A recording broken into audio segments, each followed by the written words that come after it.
Hello and welcome to this tutorial / test overview. I've been an FS5 owner for exactly a year now, January to January. I was introduced to S-Log via the A7S a few months before that. I've been used to log capture from the Blackmagic Cinema camera a couple of years before that, I guess, something like that. And I remember the information that was floating around back in the day when the F3 came out and it had the S-Log upgrade. I don't know if anyone remembers the tests from Vegas. They were pretty cool. So had a rough idea about S-Log for quite a while, and then this year I really had the chance to sort of perfect my approach to S-Log because the FS5 has S-Log 2 and S-Log 3 in it, and it really does come alive when you've got that flexibility in recording. We got the FS-Raw update, I don't know, about, was it halfway through the year, later in the year, I can't remember, and I personally picked it up nearly, I don't know, around August or something. I think August, and with the Odyssey 7Q Plus. And since then, with the extra data range that gives you, I've been looking at S-Log in a different way, mainly because the camera now outputs linear RAW, and it's linear RAW that's being debayed to S-Log, so it's not really essentially S-Log to start with. The reason I bring that up is the F5, the FS7, and the FS5 all share the same sensor. The FS7 was billed as having the F5 sensor, and the FS5 was billed as having the FS7 sensor, so same sensor. The reason I bring that up is because they all shoot RAW. The F5 shoots 16-bit linear RAW to its R5 or R7 recorder. The FS7 and the FS5 both shoot the same 12-bit linear RAW, but the F5 and the FS7 require that you're in require that you be in Cine mode to capture RAW. The FS5 doesn't require that, and what that actually gives you is that the FS5 is the only camera out of these three that share the same sensor that can still access analog decibel gain, which is at the sensor level. It's not the same as the exposure index that is in the FS7 and the F5. That is a locked decibel gain value, and you're moving the exposure value of the monitored LUT up and down. It's not the same. Whether it's better or worse, no idea, but I thought it was interesting and it was worth looking into. So I wanted to look into decibel gain with FS-Raw. That was the first thing. The second thing is that I'm just kind of fed up with using the IRE values. I'm sick and tired of always bending my light meter to the will of the FS5. And what I mean by that is that Sony published that the FS5's S-Log native ISO value is 3200. And remember, ISO is a light meter designation. It's information for you to put into your light meter. It's not an indication of sensitivity. So what I would find is that I would set my light meter to 3200 ISO, take a reading, and then I would check the IRE values via Zebra or I mean, not a waveform. Waveform's too messy for that, but a Zebra with an aperture of like 2%, and I would find it was always off. And with 7% being an entire stop in S-Log, if it was 3 or 4% off, it's half a stop, and it's a chunk. And it used to bother me, and I've actually given out advice saying that you should watch out for this, that, and the other. But I'm changing my tune. I'm kind of fed up with that now, and whatever my light meter says, I was going to go into this test, and whatever my light meter says is the value I was going to be at, and that's it. And these are my results. So let me show you the test. So here's 3200 ISO. Just to explain a few things. So the lens is a T-stop rated lens. It's the GL Optics Sigma 18-35. It's rated in T-stops. It's the same T-stop rating as what Sigma give their own Cine lenses, and that takes the lens out of the equation in regards to light loss. So the lens and the light meter should match. That's the first and foremost. And then here's the information that the camera and the light meter are set to. So the light meter is set to 3200 ISO with 180-degree shutter angle. It's giving me an exposure value of T22. The camera is set at 0 dB gain, 25 frames per second, 1/50th of a second shutter speed, 35mm on the lens, and the lens is matching the light meter. And the first thing that this taught me is that 3200 ISO is totally usable. It looks great. Well, it looks great to me anyway. 3200 ISO with plus 6 dB of gain. Now, just to explain a few things, because we've added the gain into the camera, I would need to bring this down to T32. I'd need to go down an extra stop.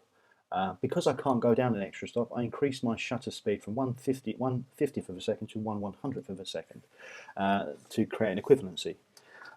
In the light meter itself, I didn't create an equivalency when it came to the ISO reading. The main reason I did that is so that the light meter that I put in front of the chart and the iPhone always have the same numbers. What I did match was the shutter angle and the shutter speed, but this is just to give you just to show you the math. So the light meter is correctly telling me to set the lens to T16, but that's mainly because it doesn't know about this plus 6 dB. When you take that when you take that plus 6 dB into account, you stop the lens down by one more stop, and then you have an equivalency. So this is still the same exposure, but 6 dB gain has been taken into consideration, and it looks pretty good. Here is 1600 ISO, 0 dB gain, T16. Definitely a sweet spot of the camera when you're outside. 1600 ISO with plus 6 dB of gain. Again, light meter is saying T11, and I'm stopping down one stop to build in an equivalency for that plus 6. And here we are at plus 12 dB gain, and as you can see, I'm at T22, 2 stops down from T11 in order to take out the equivalent, to build in an equivalency for that plus 12 dB of gain. And I've got to admit that this looks great. You know, it does look really good. This is technically an exposure rating on the light meter of 6400 ISO, and colours are great, noise is fairly well controlled. I mean, this is much better than cameras we used to use 2-3 years ago. Easily. 800 ISO, the sweet spot of the camera, best place to start no matter where you are, and then analyze, use your light meter to analyze the contrast ratio of your scene.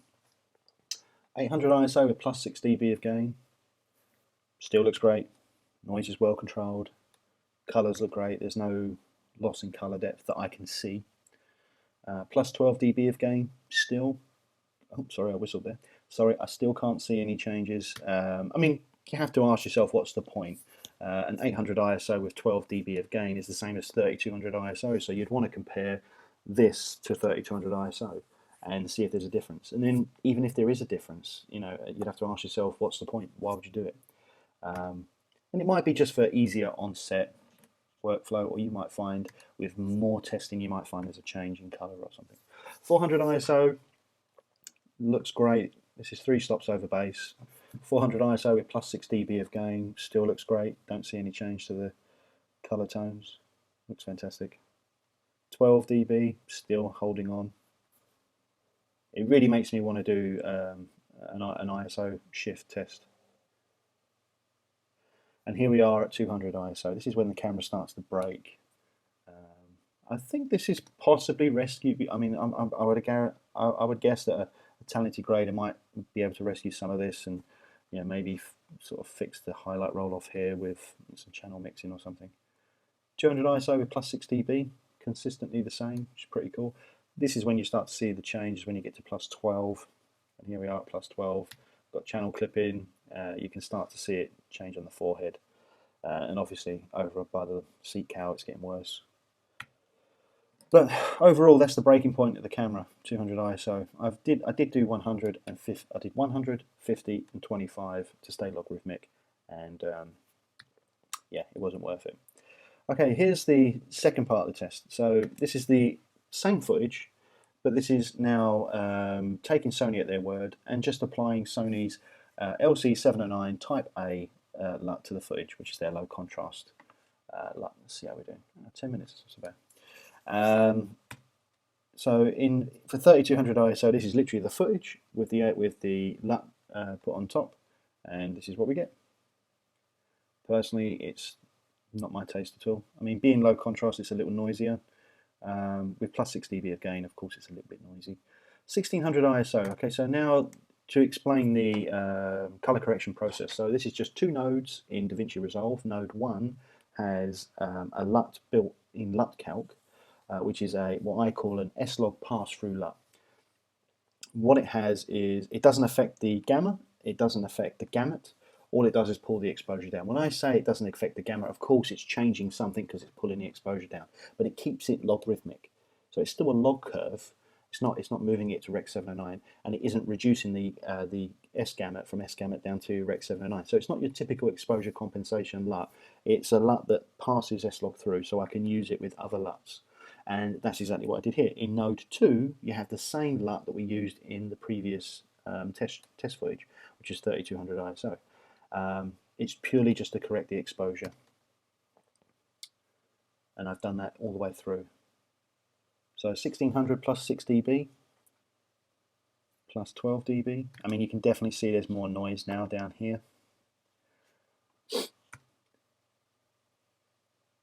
And the thing is that if you was going down this route, you might come back with a completely different opinion of the camera and a completely different opinion of S-Log. Here is 800 ISO with plus 6 dB and plus 12 dB. And the thing is that the results are fairly predictable. It still holds on to the tones. It still matches. It still keeps this look all the way through from 3200 to 400. When you hit 200, things are drastically different, and I actually feel the X-Rite chart process seemed to hold on to more of that image data, more of those tones. But you know, like plus 12 dB at 200 ISO via the LC709 and LUT calc process, it's just broken. But it does show you that processing it has a lot to do with the overall image quality. I mean, it's kind of obvious, but that's the way it is. Okay, let me just go back here. Okay, now we have, what I wanted to see now is that I wanted to build a test from the same footage and just see if once we get to 200 ISO, whether using LUT calc to pull the exposure down first would give the X-Rite chart a chance to match the colors better, just to see if it could prepare it. And I'm going to speed through this. So this is, again, two nodes. Node 1 is the LUT calc. Obviously, there is no LUT calc used at 3200 ISO because there's no need for an exposure compensation. But it's a good way of looking at the match. So here's 3200 ISO. Here's 1600 ISO with a LUT calc LUT in node 1, pulling the exposure down, and then in node 2, an X-Rite chart scan in DaVinci to match all the color tones and to build the gamut. Here is 800 ISO, so -2 on LUT calc, and then X-Rite chart. Here is 400. And then here is 200. And with 200, you start to see a bit of a change here in the skin tone of the Neo bust, and you can see over here with the channel clipping. I believe my dog is snoring on the sofa. I do apologise if he makes any noises. Okay, here's some comparisons. 3200 ISO with the X-Rite chart compared directly to the LC709. Definitely prefer the X-Rite chart. You've got to remember that this is a Rec 709 base look, and I don't think these colours, I don't think they look great at all. I mean, this is supposed to be Alexa look, but nope. Pardon me. 1600 ISO. Now we've got three here. We've got 1600 ISO with the X-Rite chart, 1600 ISO with the LUT calc in node 1, then the LC709.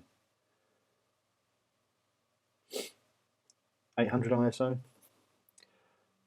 I'll use this one to explain a little bit more. So here's 800 ISO. So with this, we're just scanning the chart inside of DaVinci Resolve. We're setting a white point of 0.9, and it's creating a transform from S-Log2 over to Rec 709, building a new color gamut, correcting any exposure shifts, and this is the result. And it looks fantastic. With this version, we are using LUT calc to put in an exposure compensation first of 2 stops to pull the exposure down to a theoretical 800 ISO, and then we're using node 2 to scan the chart and to build the color gamut to take S-Log2 over to Rec 709, and they look largely the same. So here is just scanning the X-Rite chart, and then here's LUT calc in node 1, and then scanning it in node 2. It looks the same. LC709, of course, looks drastically different. Could totally change your opinion of this camera. Okay, 400 ISO. This is where you might see a slight difference. So here's 400 ISO just scanning the chart. Now watch those RGB values up on the left there. So in the second example, See how the exposure is lower. This is just using an exposure compensation LUT to pull the S-log down, and then a second node to scan the chart and build the gamut. No different to the other process for 800 ISO, apart from the fact that the exposure is just lower. It should look the same, but it doesn't. And I think that's got a lot to do with the exposure. And the reason I say that is because 200 ISO is where you see the dramatic shifts, which we're going to is LC709. Still some consistency there. 200 ISO, obviously, like, the image is broken now, but if you just watch these RGB values, look at the difference there. When we go from just scanning the X-ray chart to using LUT calc to pull the exposure down and then scan the X-ray chart, it's completely different. You know, we're losing a lot of tones. And LC709, I mean, it's just broken. I mean, the levels are crushed. You know, everything's just gone all over the place. I mean, let's face it. I mean, 200 ISO so far from my test has not been a usable result. You'd never base your exposure there, but it's good to know, like, where some of the tones would go if something in your scene hit that exposure level, such as a cloud, or, you know, maybe the hood of a car or something. If you was really going for that, you know, bright low noise look, not low noise look, but if that's what your process was. I still think that the X-ray chart at 200 ISO, I still think that someone could correct this and could make it usable, but I'd like to see how much work was involved. I think it would be quite a bit. Whereas just using LUT calc to pull things down and then scan a chart is totally not usable. And LC709, totally not usable at all. So that's the end of my test. Let's have a look. That's a record time of 17 minutes. What I found from this test is that I found the latitude. I found 3200 to 400 ISO is totally fine. I know what my highlight headroom is for each stop. And, you know, if you understand log, then you understand how you use it. There's no point going out at night and shooting at 3200 ISO to find a predictable result that there is noise in your image. That's just pointless. That's not the way the camera works. What I would like to look at is how dB gain affects things at night, because it's not the same as just underexposing. I mean, like, if we set the light meter to 6400 ISO with the camera at 0 dB gain, we are underexposing the camera. If we set the light meter to 3200 ISO and, well, still leave it at 6400 ISO and push the gain up, which, as far as I understand, we are changing the overall sensitivity of the camera, but it is no free lunch. You know, it does increase noise, and it does reduce dynamic range. For me, this test was all about looking at, well, even just the basics of just +1, +2 dB gain, how that affects things. And you know, with good exposure, there is no change in color tonality for me. There's no loss in dynamic range, as far as I can see, with healthy exposure. So yeah, it would be interesting to go out when it's a little bit darker and maybe see how dB gain can affect things. It might be a situation of trying to rate the camera lower, so you're still overexposing the camera, but you've used dB gain to raise up the shadows or something. Not too sure if that's going to work, but I'd be interested to see. And it's something I'm going to do in my continuation of these tests. The next thing to do would be the same scene here, but I might pull my small set forward a bit. And then light the background with a really contrasty light, and then see what overexposure does to a solid gradient, like a solid red or something like that, and see if there's any changes there. And then also introduce some fine text and lace or something like that, and just see how dB gain affects the resolution captured by the camera. You know, to see, because there's no noise reduction, just so I'd want to see what happens to that fine detail. But guys, I hope this is helpful. Guys and girls, I hope this is helpful. I'm going to shoot off because this is 20 minutes now. And if this was helpful, let me know. If you want to ask a question, feel free. If this was a waste of your time, I do apologise, but don't let me know it was a waste of your time. Just go and find something else to complain about. Anyway, thanks guys. Catch you later.